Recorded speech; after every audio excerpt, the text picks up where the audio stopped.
Good day mga ka-sports natin dyan. Eli Soyod hindi nagpasindak sa mga netizen at kahit nga sa mismong FB account niya ay pumunta nga ang ibang netizen dahil sa kanyang post. At hindi niya nga nagustuhan rin ang isang netizen kung saan ay sinabihan nga na karma daw ang nangyari sa kanila. Grabe rin itong netizen kasi, pero syempre alam natin na masama siguro ang kanilang loob. Ngunit alam naman kasi rin natin na sobrang dami na kasi ngayon mga nakikisakay rin pagdating sa naging issue sa PLDT at sa Akari Chargers. At eto nga mga ka-sports, tuloy-tuloy nga mga pambabash ng ibang netizen at pagbubu sa Akari Chargers. Ngunit hanggat meron Akari players na nagsasalita rin, mas lalong umiinit ang mga netizen. Dahil nga si Eli Soyod ay hindi nga nagpatinag at nagpasindak sa isang netizen na nag-comment nga sa kanyang post at hindi nga nagustuhan ni Eli Soyod. Matatandaan nga natin na si Soyod at ang kanyang kasintahan ay talagang palaban sa mga bashers at hindi rin sila nagpapaatras. At ngayon eto na naman si Eli Soyod kung saan nga nag-trending na naman siya matapos nga sa komento nga ng isang netizen na hindi niya nagustuhan. Sinagot niya nga rin ito. At dahil dyan ay muli na naman nasa hotspot ang Akari Chargers players na si Eli Soyod. Alamin natin ang buong detalye, pero bago ang lahat, subscribe ka muna. Click ang ating notification bell para lagi kang updated sa lahat ng issue sa volleyball. Susunod na.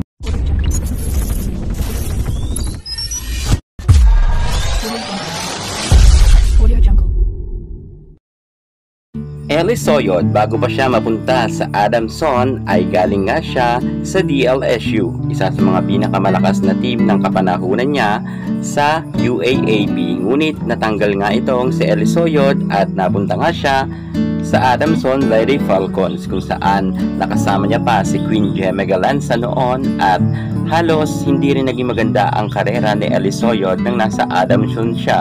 Hindi man lang sila nakapasok sa Final Four at hindi nga sila nagkaroon nga ng podium finish. Bagamat hindi siya nagkaroon ng podium finish, ng pagpasok niya naman sa pro ay medyo okay lang naman sapagkat meron naman sa kanyang kumuha na mangilan-ngilan ngang mga team, pero hindi siya ganoon kalakas at hindi siya ginagawang star player or first six. Pero paglipat niya nga sa Akari Chargers, dito na talaga tumagal itong si Eli Soyod at naging okay naman ang kanyang karera pagdating sa Akari Chargers. Inalagaan naman siya ng husto sa pamunuan nga ng Akari at kita naman natin na halos hindi na nga lumilipat itong si Eli Soyod at dito na nga siya talaga nag-stay ng tuluyan. At dahil nga sumasabit sa matinding pagsubok ang kanyang mga kako-teammates ay hindi talaga nagpatinag dito itong si Eli Soyod. At eto nga ang isang netizen na nag-comment sa kanya. Sabi nga kay Eli Soyod, from undefeated to 3-0 sa finals when karma hits hard. Sabi niya nga. At may pa-emoji pa nga siya na tumatawa, pero hindi nagpatinag dito si Eli Soyod at nireplyan niya nga ang nasabi nating netizen. Ang sabi nga ni Eli Soyod ay, "We, grabe naman pala ang karma no, ang galante din pala, nagbigay ng silver." At meron rin siyang pa-smile na hahaha. So eto na nga mga ka-sports natin dyan. Lalong nag-init ngayon ang mga netizen sa pag-reply na yan ni Eli Soyod.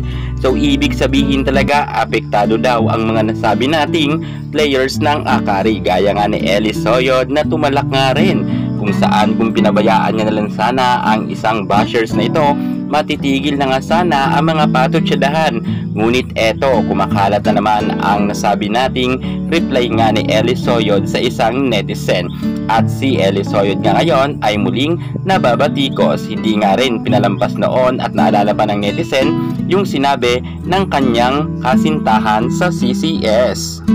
Matatandaan nga natin noon na nagkomento ang kanyang kasintahan sa Frameline at sinabi, "Okay, what if kayo mag-training 2 weeks before AVC kasi nag-decline yung favorite ninyong ice cream na puro Ate Chona?" Dahil dyan noon ay nabatikos nga ang kasintahan ni Eli Soyod kasama na si Soyod. Dahil nga kasintahan niya naman ang nag-post noon. At dahil nga dyan ay talagang naging mainit rin sa mga mata ng netizen, lalo na sa mga fans ng Creamline Cool Smashers, itong si Ellie Soyod at ang kanyang kasintahan.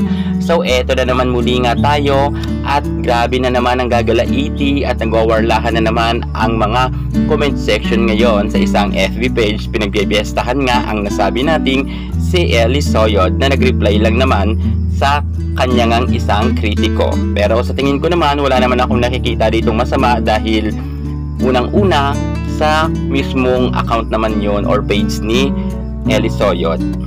Pero syempre dahil mainit niyang usapan, sana nanahimik na lang siya. Well, sa ngayon naman ay wala silang update sapagkat ang pinaka-latest sa kanila ay magbabakasyon nga sila sa Japan. Wow, yung mga silver medalist natin sa VBL Reinforced Conference may pa-Japan.